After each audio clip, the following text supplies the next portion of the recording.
வடக்கே இருந்து வரக்கூடிய எந்த ஒரு ஆதிக்கத்திற்கும் தமிழ்நாடு வரலாற்றில் எந்த காலகட்டத்திலும் தலை வணங்கியது என்பதை நான் உங்களுக்கு எடுத்துச் சொல்ல வேண்டிய அவசியமில்லை. மகா அலெக்சாண்டர் இந்தியாவிற்கு வந்தார். மகா அலெக்சாண்டருடைய வெற்றி பாதையில் தமிழ்நாடு ஒருபோதும் இருந்ததில்லை. மௌரிய பேரரசர் சந்திரகுப்த மௌரியரால் தமிழ்நாட்டு எல்லையை தொட்டு கூட பார்க்க முடியவில்லை. அசோக சக்கரவர்த்தியினுடைய ஆட்சி சக்கரம் தமிழ் நிலப்பரப்பில் சுழலவில்லை. குப்தர்களின் காலம் பொற்காலம் என்று அழைக்கப்பட்டாலும் சமுத்திரகுப்தனுடைய காலடி இந்த தமிழ் மண்ணில் கடைசி வரை படியவில்லை. கனிஷ்கருடைய ஆட்சி எல்லைகள் என்பது விந்தியத்துக்கு தெற்கே ஒருபோதும் தாண்டியதில்லை.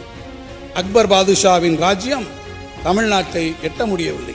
நான் இந்த யூனிவர்ஸுக்கே நான் தான் ராஜா, எம்பரர் ஆஃப் தி யூனிவர்ஸ் என்று தன்னை ஆலம்கீர் என்று அழைத்துக் கொண்டாரே அவுரங்கசீப், அந்த அவுரங்கசீப்பினால் கூட தமிழ்நாட்டை வெல்ல முடியவில்லை. அந்த அவுரங்கசீப்பினாலேயே மலை எலி என்று அழைக்கப்பட்டாரே மராட்டிய மண்ணினுடைய சத்ரபதி சிவாஜி அவர்கள், அவரால் தமிழ்நாட்டை ஆட்சி செய்ய முடியவில்லை.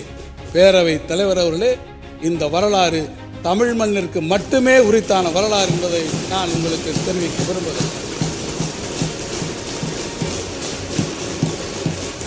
நான் முன்னரே சொன்னதைப் போல முதல்வர்களுடைய ஊட்டிய அந்த தன்மான உணர்வின் வழியில் வானம் பார்த்த பூமியாக இருந்தாலும் மானம் காக்கும் நாடு எங்கள் தமிழ்நாடு என்கின்ற அந்த உறுதியோடு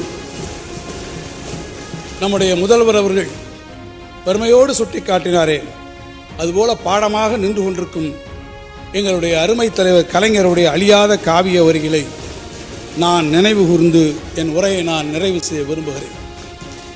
புலியின் குகையினிலே அழகில்லை, புதுமையல்ல, இழியும் மெய்சிலிருப்பும் கீழிறங்கும் தன்மையும் தலைகாட்டா மானத்தின் உறைவிடம் எங்கள் தமிழ்நாடு.